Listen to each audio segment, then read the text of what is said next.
maybe one time they done it. If I can recall right. They didn't. It wasn't like a usual thing. It was just because Dino Bravo was from that area, at least Canada, as far as I know, the French Canadian area. I don't know, something like that. And he was popular around there. Even though he's a heel, but he was popular. Yeah, he's Canada. Yeah, popular around that area. I think that's why they came in as an attraction. He was a strong guy, and honestly, I can't tell you a lot about Dino Bravo. I can't. Honestly, I barely even knew my best name.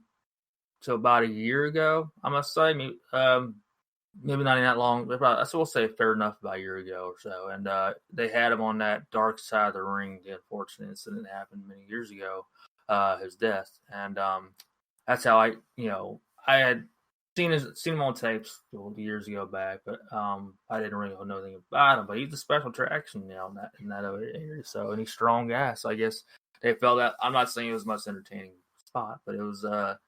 That's the only time they did as far as weights and that, what they did there with the weights.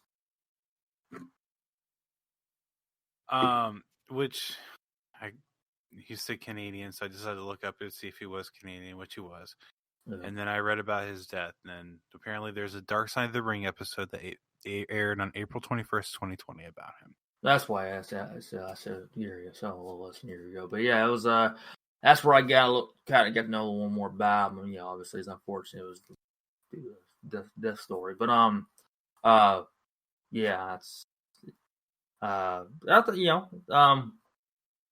it was a special trash kind of thing. That's all I can say about it. But yeah, I seen Bobby Ventura there. He was that last moment. He was spotted a little bit more than he more than spotted. He basically like, here, let me put it back for you.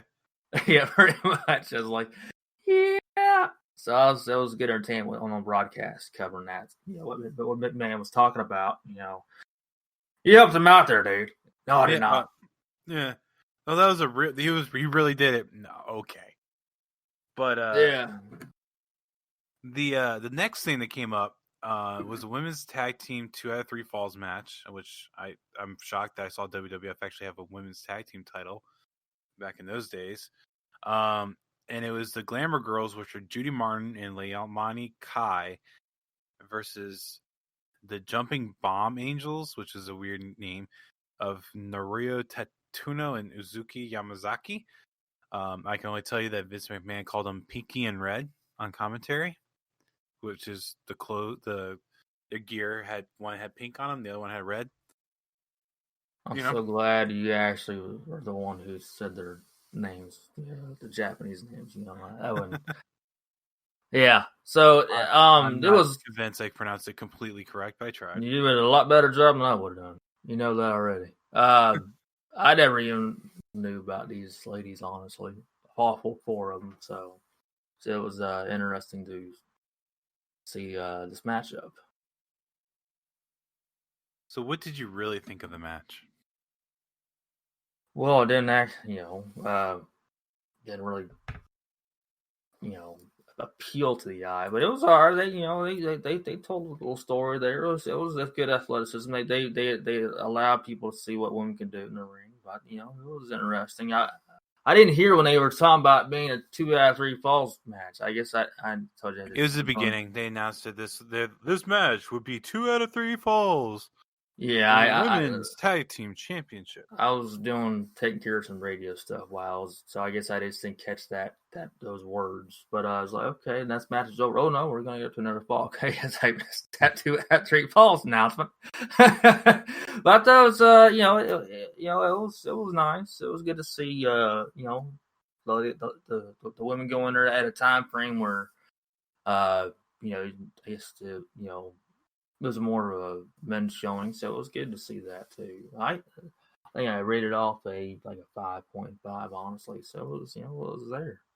I mean, we got a little trend going for me being a half a point away from you. I did a 5. Wow, it was decent from what it was. Yeah. But it was one of those things where I got interested, but not really. And that's not any jab against them. Oh no. You could definitely tell watching women's matches nowadays how far they have come. Absolutely. It's a good evolution. It's a different type of movements in the ring and psychology and just different. Of course, when you have different wrestlers from different parts of the world, you can see something. Obviously, also different generations, you can see something different. So, yeah, I agree. You can see the evolution from back then to now, many years later. So, I thought it was good for what it was. Absolutely. Yeah, no, it's good for what it was. It's just again, one of those where it was excuse me, I'm gonna sneeze here. It was just one of those things where I don't want to feel like I'm dragging them through the mud or anything like that. It's just it was hard to keep me interested, but it's not a jab against them. They have come a long way in terms of wrestling to where like it sucks what the Attitude Era did to it, but yeah, absolutely. But I agree. the turnaround since then, I mean, you got Bailey and Sasha putting on banger matches, so yeah. The next thing was a contract signing for a WrestleMania 3 rematch from between Hulk Hogan and Andre the Giant because Ted DiBiase purchased Andre's contract from Bobby Heenan.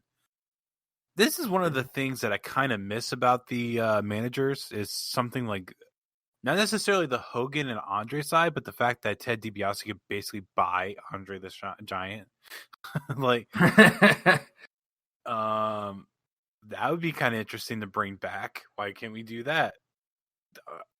Not everyone needs a manager because AEW is doing a thing where a lot of people have managers, and I don't think everybody needs a manager. But I would definitely like to see a comeback of popularity of managers, kind of like so you can develop situations like this. Absolutely, I think the whole someone talked about this a while back too. I forgot who it was. It was on a podcast. And it was like you look back years ago. Obviously, you know who the managers were. They're just as popular, if some of them maybe even more popular than the actual wrestler.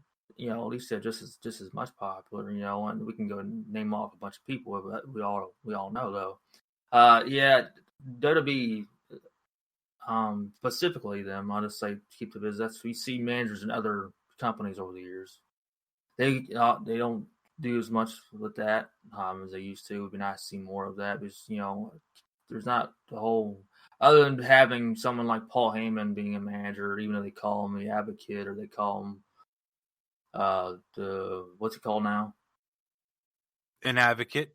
Oh no, he's called the council. Council to the high chief. You're right. Yeah. Council. Yeah, that's you can fancy up a name, whatever call it something different. But I just feel like they. I know I'm not the one that feels this way, but feels this way at all. But it's they went away from having managers, for a lot of people, and it's just like and they went to sometimes you've had a different wrestler kind of be a manager or a helper for another wrestler. It's like, let's bring in some managers, let's bring it's kind of cool to see. You don't have to put, a bunch of managers in there. Just put, a few of them in there. But anyways, it was cool to see, that spot like that, and there's just something about that contract signing. Did you catch it? There's something special. I want to see if you. I might have not caught it then because I can't think of anything that was special. Hogan, did you see something special on him? Mm-mm. He wasn't wearing his usual colors. Really? Yeah, he was wearing a white shirt and I think they're blue pants. I think it was. He wasn't wearing his yellow and red. At least the yellow something. I don't think he was even wearing a bandana actually. I'm gonna have to go back. Back then, the bandana was like it was. Sometimes he went without some things too, but he would wear it later on the show. He was wearing his yellow and red. It's his usual, yellow, shirt, ripping it off, but he wasn't wearing.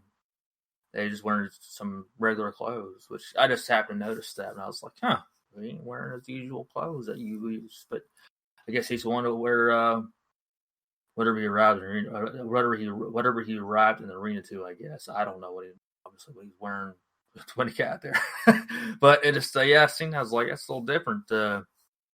if I was a fan in attendance or watching back then, I was like, okay, well, where's the usual colors at? And he eventually, like I said, he eventually did a promo later in the night that was wearing his usual Hogan colors. But yeah, anyways, I thought it was interesting. I have to watch it back because I don't recall that. Yeah, the new contract sign, you'll see it. Interesting. Yeah, well, at least it wasn't wearing the black and white. Yeah, absolutely. So the next thing is the Royal Rumble match. And I don't know if we can necessarily go through everything that happened, but we can talk about at least who was involved. We had Bret Hart, Don The Rock Morocco, Tino Santana, Jim Neidhart, Butch Reed, Jake Roberts, Hillbilly Jim, One Man Gang, Harley Race, Jim Brunzell, Nikolai Volkov, Sam Houston, Ron Bass, Danny Davis, Jim Duggan, Boris Zukov, Dino Bravo. I'm not sure if I said Jim Duggan or not. Yeah, you did. Ron Bass, B. Brian Blair, Ultimate Warrior, Junkyard Dog, and that's everybody that participated in the first Royal Rumble. They only had 20 participants. Yeah. That's how it started off. Some people are stars there. I actually laughed when I saw B. Brian Blair because South Park did an episode of what would B. Brian Blair do. Huh. So, interesting. Yeah, it was one of those where I actually knew that name from South Park and not from wrestling at that point, which is a weird thing to say. Here's a good question: if you were watching back then, whether you were watching on TV or whether you were watching it on at live in attendance, who would be your favorite to win? At least fans' choice. Well, who would be? I know everybody in that match. I'm just saying, who would be your favorite? See, this is not good because I don't know where their standings were in 1988, but I would think probably Jake Roberts or Bret Hart. Okay. That would be a hard decision between Jim Duggan and Junkyard Dog. Honestly. Okay. And I got to know them a little more, obviously. So I know their names through tapes, probably about mid-90s, I guess it was. And then it's like, oh, yeah, that's cool. And then, of course, I saw a lot more Jim Duggan when he in WCW. It was like I was huge on Jim Duggan, and but yeah, I know it's harder to look back when we weren't, watching and doing anything, honestly, back in '88 as we were babies. But yeah, just thought just a fun little question to ask you there. Yeah, like I said, it's kind of hard for me because those are the ones I mainly know. I know Jim Duggan from, of course, WCW. I really know him as the guy. Oh yeah. With the 2x4. Yeah. Which the dude's way more intelligent than he lets on with his character. Oh yeah. And then so I'm watching the match and I hear The Rock almost got eliminated. I go, the Rock? What are you talking about? And it's Don Morocco. I'm like, oh yeah, he did go by The Rock. And I'm like, is Rocky? At first I'm like, well, it can't be the Rock. The Rock. Maybe it's Rocky Johnson. Nope, it was Don Morocco. You know who was trained by Don Morocco? He's a legend. Big legend. Big legend. Big legend from the Attitude Era. Stone Cold. Mick Foley. Ah. Yeah. Mick Foley was trained by Don Morocco. Really? Yep. But they're in New York area, I think it was. He traveled like far away from every day from where he was going to college at to the wrestling facility. Yeah, it's an interesting story I heard years ago. I think it was on a VHS tape. I think it was, but yeah, it was interesting. You mentioned Don Morocco. I think it allows Mick to sleep in his basement or somewhere around his house because he would get to the gym at like 5 a.m. or something like that. He'd sleep in his vehicle till the gym opened up, the wrestling school or whatever. And it's like, you're cold out here in your vehicle. You look like a bear coming out of your car. Just waking up is like, is just come and sleep in my house when you get done traveling from school to back over here. It was a few hour drive, I think it was. But yeah, I was, back then. It's just an interesting story of years ago. Yeah. But you said Don Morocco. I figured I'd throw that one in there. Oh, I didn't know that.